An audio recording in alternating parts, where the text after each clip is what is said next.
Thank you, Anna, for the very nice introduction. I met Anna maybe 35 years ago, but she never changed, always remained the same. Okay, my task this afternoon, assigned by the organizing committee, is to report to you how to achieve the WHO goals. Oh, it's uncontrollable. In 2030 and the efforts from Taiwan. And I think to eliminate the hepatitis B virus infection, treatment is important, but prevention may be even more important. Let me start from my outlines, the background and our program in Taiwan, and what's the results and the factors contribute to the success, I think, and hurdles that remain to be overcome to achieve the goals set by WHO.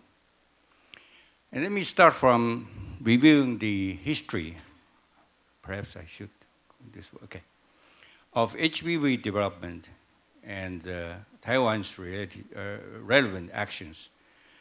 HBsAg discovered in 1965, and then the early studies are on the development and biomarkers and defining the significance, and then comes the treatment or prevention. That was using the frame to frame it out here.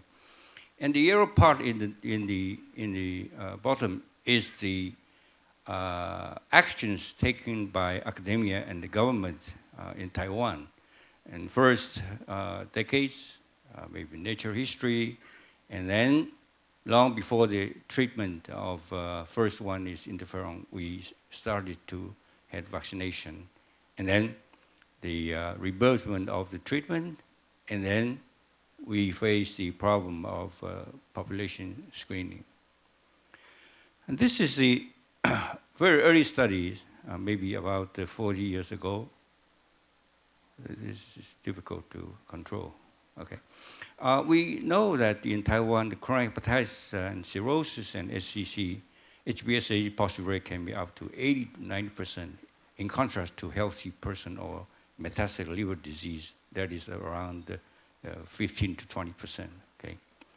And then important studies from patients, families, that the HCC patients, adult patients or child patients with HCC, their mothers are mostly hepatitis B carriers, okay? And this points out the importance of mother-to-infant transmission in causing this HCC. And the most important study from cohort population is from Palmer Beasley, who recruited about 22,000 male civil servants in Taiwan. Among them, about 3,400 are hepatitis B carriers. And after follow-up of about 5 years, he calculated the relative risk of HCC in hepatitis B carriers is about 200, more than 200, okay. Of course, this is a ratio, so that he also adjusted that to lower about 80 in his publication, yeah. But later we know that perhaps this is overestimated. Maybe the relative risk is not so high, maybe around 40 or 50, okay. And Palmer Beasley also did very important research in showing that this is the infection in newborn from mother to infant. And this is preschool children, and this is the teenagers, okay? You see that the carrier rate in the newborns are very high. In his study at that time, it's about 90%, and in preschool children, it's about 25%. In the adulthood or young adults, it's less than 3%. This is important because this points out that if we want to prevent the chronic carriage, we need to start from the young age. And with this understanding, At the 1970 to 1980s, hepatitis B surface antigen in general population is high, we know, and half of them are infected through mother-to-infant transmission. And hepatitis B surface antigen positive cirrhosis and liver cancer is very high. And #1 killer in cancer mortality is HCC. And #6 killer among the 10 leading causes of death in Taiwan is cirrhosis. Because of the known importance of HBV infection in Taiwan, the cabinet, here we call it Executive Yuan, approved the reinforcement program for hepatitis B control in the cabinet meeting on August 13, 1981, nearly 40 years ago. And this is a very, the system of the government is working.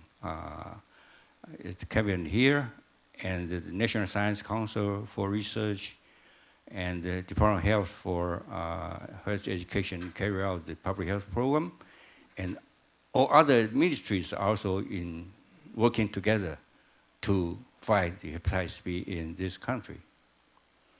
And based on the results of BC and Dr. Lo Guangrui and Li Zhoudong in VA Hospital, after 3 years of preparation, a mass vaccination program was launched on July 1st, 1984, starting from newborn babies of surface antigen carrier mothers. And we use the screening method to screen the pregnant women, and if they are surface antigen positive, then you screen the E antigen to identify those highly infectious mothers, and we give immediately the HBV and vaccine after birth. And for the rest of the others, just give vaccine only. This is until early this year. But recently, the program has changed. We also give the HBV to those with surface antigen positive or E antigen negative carrier mothers, infants. Okay, and for those E antigen positive mothers, if their viral load is very high, then we give the hepatitis B antivirus in the 3rd trimester. This is to hoping to eliminate all the infection from mother to infants.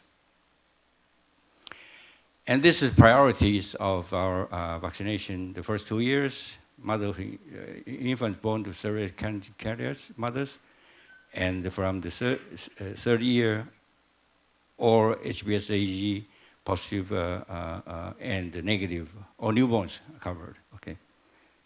So now it's this year is 2019. It's 35 years old. The vaccination program. And the vaccination rate, coverage rate of the doses of hepatitis B vaccine, earlier it's around 90%, then increased to over 95%. And most recently, it was around 97 to 98%. So on average, it's about 93% coverage. I think it's quite high. And what happened after vaccination? Dr. Ni in Dr. Meihui Zhang's group do a basic background data before vaccination in 1984. Every 5 years, they did a seroepidemiology study. You will see that those years covered by the vaccination program, the surface antigen carrier rate has been down to less than 1%. And the most recent data, about 5 years ago, is about in Taipei City, is around 0.6%. And this decrease in HBsA carrier is not only in Taipei, it's in many studies in southern and middle Taiwan also showing the same. But what's more important is that how about in addition to decrease of HBsA carriage, what kind of disease decreased after vaccination? From hepatitis B decreased, acute hepatitis B decreased, and HBV-associated membranous nephropathy also decreased. And most striking report, perhaps from Meihui Zhang's study about demonstrating the decrease of hepatocellular carcinoma in children, okay? And this has been now extended to young adults in Taiwan. And after treatment of the hepatitis B Chen Chen's group also show that chronic liver disease cirrhosis is decreasing. And also, a recent study also show non-Hodgkin lymphoma is also decreased. And I spent some time to calculate, because after retirement, I have more time. So I calculate each year about the total number of births, and with the E antigen positive and the carrier mothers, everything, each year, okay? Forgive me for this very busy slide, okay? Okay? To summarize up to year 2018, total number of HBsAg prevented is about 441,000, okay? And vaccination coverage, as I just report to you, that about 93%, so that we have prevented about 41,000 carriers in the past 35 years. And those born to non-HBsAg carriers around this, and calculated those prevented about 233,000. So in total, HBsAg carrier prevented up to 2018 is about 627,000 HBsAg carrier in the past. Okay. So this is about the vaccination itself, and the treatment also important. But I think the previous speakers has addressed this very much. But we started to reimburse the treatment of hepatitis B and C in year 2003. And this program also evolved by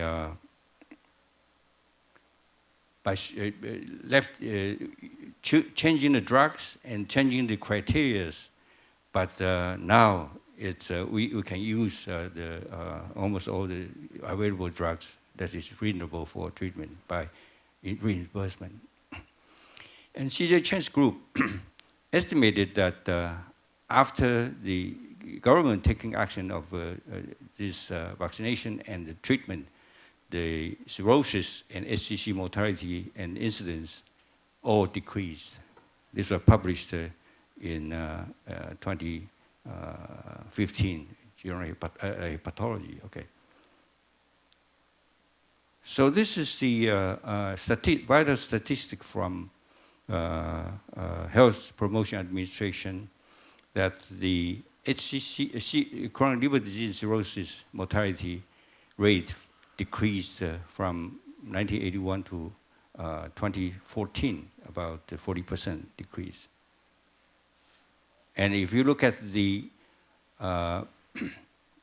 10 leading causes of death in Taiwan, it was always number 6 is cirrhosis, okay? And after implementation of treatment, then it's dropped to 7th, and then dropped to 8th, and then dropped to 9th, and from 2015, it dropped to 10. But some people ask me, when can this be kicked out of the 10? I look at the 11. We still lead the 11 about 600 deaths. So I think it will take more time.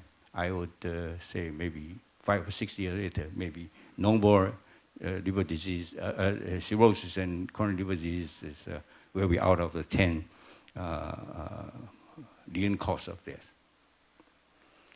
And for HCC, from the year of 2005 has been started to decline for 15%, as shown like this, okay, like in Japan. But we are about 10 to 15 years late in decrease of the incidence and the mortality of HCC.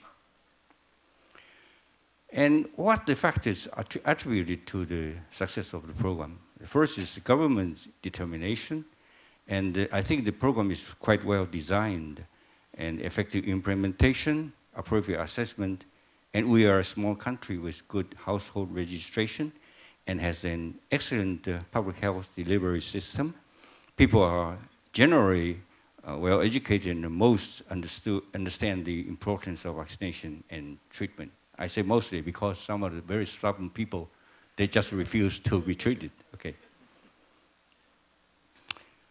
However, WHO has set a goal in 2016 that in 2030, WHO would like to see these goals to be achieved. 90% reduction in new cases of chronic hepatitis B and C, a 65% reduction in hepatitis B and C death, and 80% treatment of eligible persons who had chronic hepatitis B and C infection.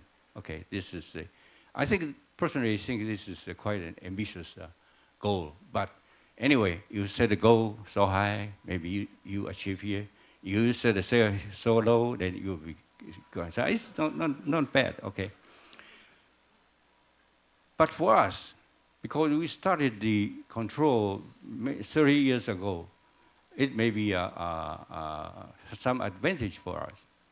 So colleagues in Department of Health, they start to check what the current status of our hepatitis control in the target areas set by the WHO.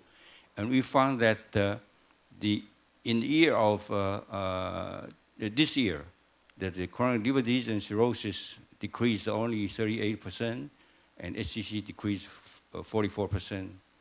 But this is already much better than the WHO goal, but I think the rest of the things are to be done is quite a lot. And for the coverage and blood safety, other things, it's okay. And for harm reduction, that is sterile needles and syringes per person who inject drugs, we only had 165. Okay, we need to work more on this. And for the HBV patient on treatment, then we now estimate maybe only 1/3 of them has been treated. This we should also work together more. So, for these goals, we're working very hardly on this. But in early this year, the government say to us that Taiwan has decided to reach the goals of WHO in 2025, 5 years earlier than deadline set by WHO.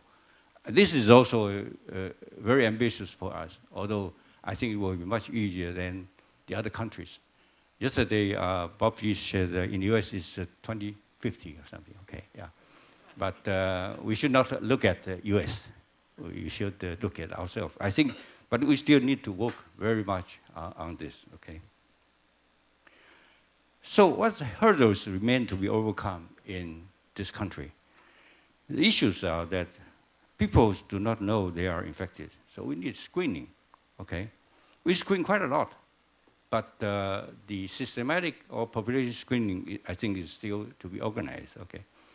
And many refuse to be treated. Yeah, we need to educate them and have a more easyable approach of logistic support for these people. Some of the people, they are infected by, they cannot be treated because they live in very remote areas or the elderly person, okay? And reimbursement of the treatment is still not ideal. We communicate with the National Health Insurance Administration, okay? This TASL has done quite a good job in the past, okay?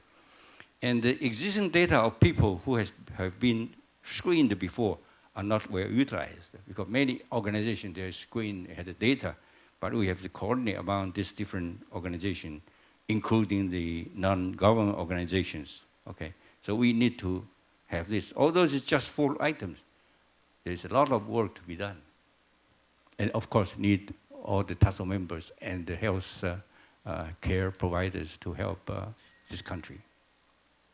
And in conclusion, our hepatitis B control program has been implemented since early 1980s, resulting in the decrease of diseases caused by HBV infection, most importantly, cirrhosis and HCC. The successful experience can be shared by other countries. However, to achieve the WHO goals to eliminate HBV infection in 2030, there still exist many hurdles that remain to be overcome. I think we need to work harder Thank you so much.